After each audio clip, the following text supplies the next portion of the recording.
Assalamualaikum warahmatullahi wabarakatuh. Nama saya Muhammad Muhajir Sultan dengan NIM 191420 162, kelas PBSE semester 3. Mata kuliah Bank dan Lembaga Keuangan Syariah. Saya di sini akan menjawab soal-soal UTS mata kuliah Bank dan Lembaga Keuangan Syariah. Pertanyaannya yaitu yang pertama, jelaskan mengenai dampak dari implementasi penggunaan riba dan maisir terhadap perekonomian. Yang kedua, jelaskan fungsi dari Dewan Pengawas Syariah (DPS) pada Bank Syariah dan sebutkan fatwa DSN terkait tabungan serta jelaskan akad apa saja yang digunakannya pada produk tabungan Bank Syariah. Yang ketiga, yaitu jelaskan mengenai kendala pengembangan Baitul Mal wat Tamwil (BMT). Yang keempat, yaitu sebutkan perbedaan antara asuransi syariah dengan asuransi konvensional.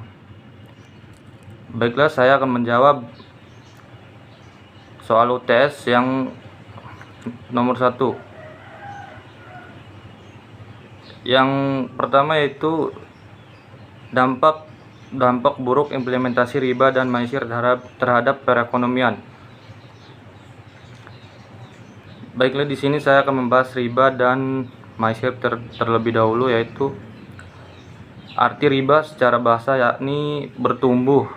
Aziyadah secara istilah, riba bermaksud pertambahan atas harga pokok tanpa adanya bisnis real.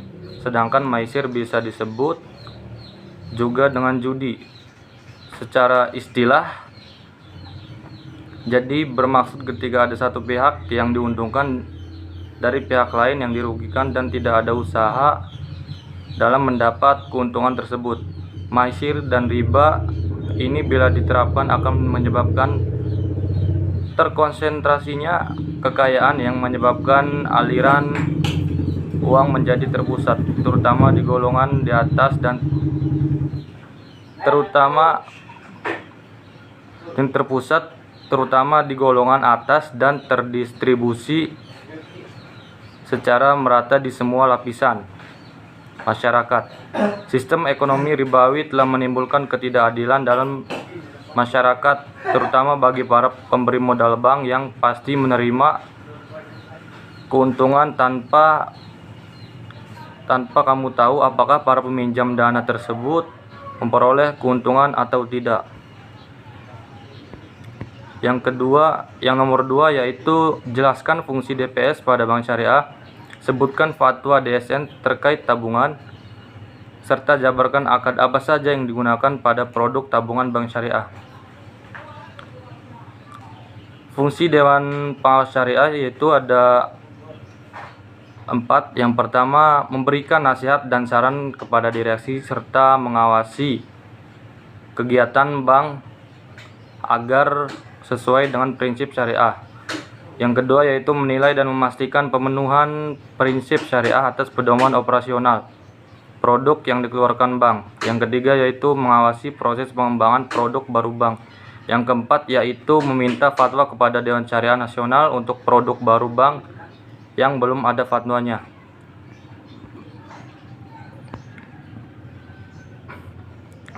Fatwa Dewan Syariah Nasional terkait tabungan. Yang pertama yaitu tabungan ada 2 jenis. 1. Tabungan yang tidak dibenarkan secara syariah, yaitu tabungan yang berdasarkan perhitungan bunga. Yang kedua yaitu yang dibenarkan, yaitu tabungan yang berdasarkan prinsip mudharabah dan wadi'ah. Fatwa yang kedua yaitu ketentuan umum tabungan berdasarkan mudharabah.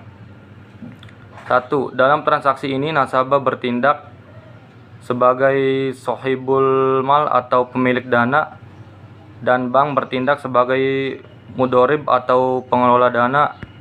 Yang kedua, dalam kapasitasnya sebagai mudharib, bank dapat melakukan berbagai macam usaha yang tidak bertentangan dengan prinsip syariah dan mengembangkannya. termasuk di dalamnya mudharabah dengan pihak lain.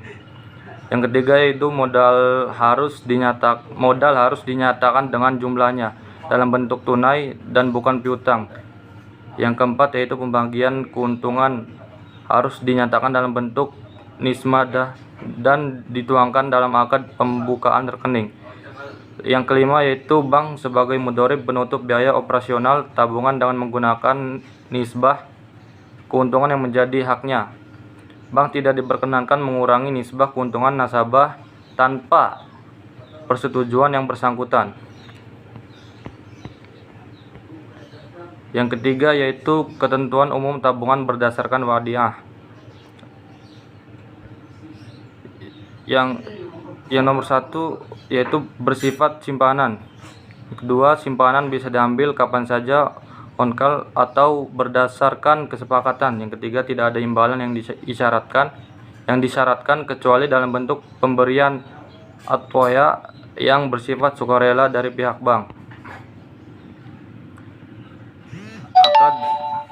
Akad mudharib yaitu ada dua, yaitu mudharabah mutlaqah dan mudharabah muqayyadah. Akad kerjasama antara pihak pertama nasabah sebagai pemilik dana dengan pihak kedua bank syariah yang berperan sebagai pengelola dana dengan membagikan keuntungan usaha dengan kesepakatan yang dituangkan dalam akad. Akad mudharabah terbagi menjadi dua jenis, yaitu mudharabah mutlaqah dan mudharabah muqayyadah.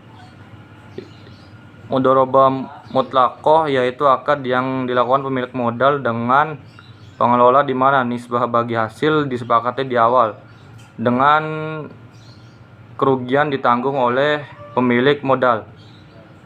Yang kedua yaitu mudharabah muqayyadah yaitu akad yang dilakukan pemilik modal untuk usaha yang telah ditentukan oleh pemilik modal dengan pengelola di mana nisbah bagi hasil disepakati di awal untuk dibagi bersama.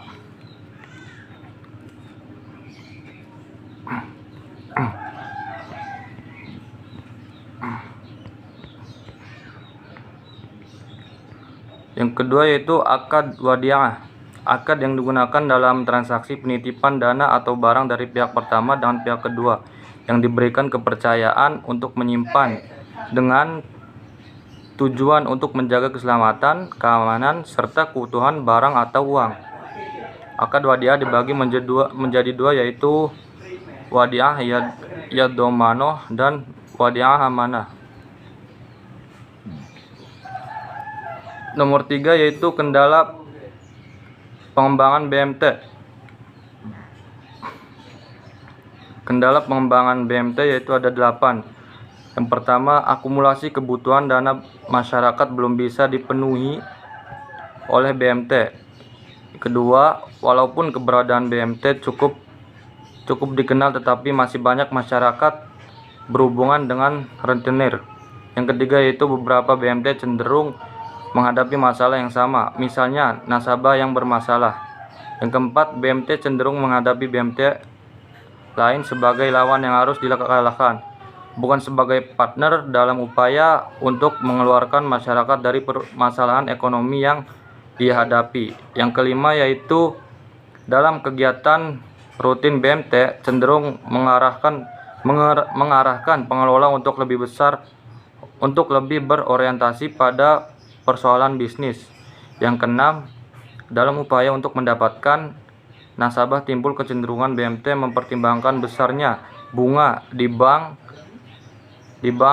konven terutama untuk produk yang berprinsip jual beli. Yang ketujuh, BMT lebih cenderung menjadi baitul ta'wil daripada baitul mal.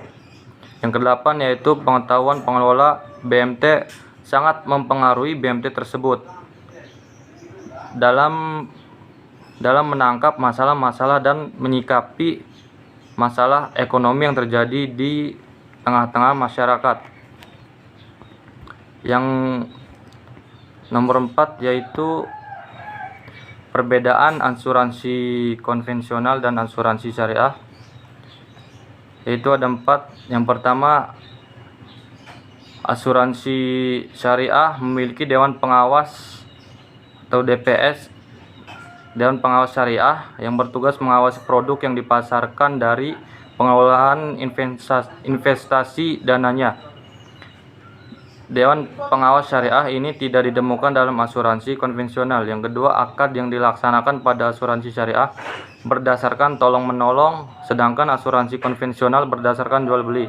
Yang ketiga, investasi dana pada asuransi syariah berdasarkan bagi hasil mudharabah, sedangkan pada asuransi konvensional memakai bunga atau riba sebagai landasan perhitungan investasinya. Yang keempat, kepemilikan dana pada asuransi syariah merupakan hak peserta. Perusahaan hanya sebagai pemegang amanah untuk mengelolanya. Pada asuransi konvensional, dana yang terkumpul dari nasabah premi menjadi milik perusahaan, sehingga perusahaan bebas menentukan alokasi investasinya. Terima kasih. Kurang lebihnya mohon maaf. Billahi taufik wal hidayah. Wassalamualaikum warahmatullahi wabarakatuh.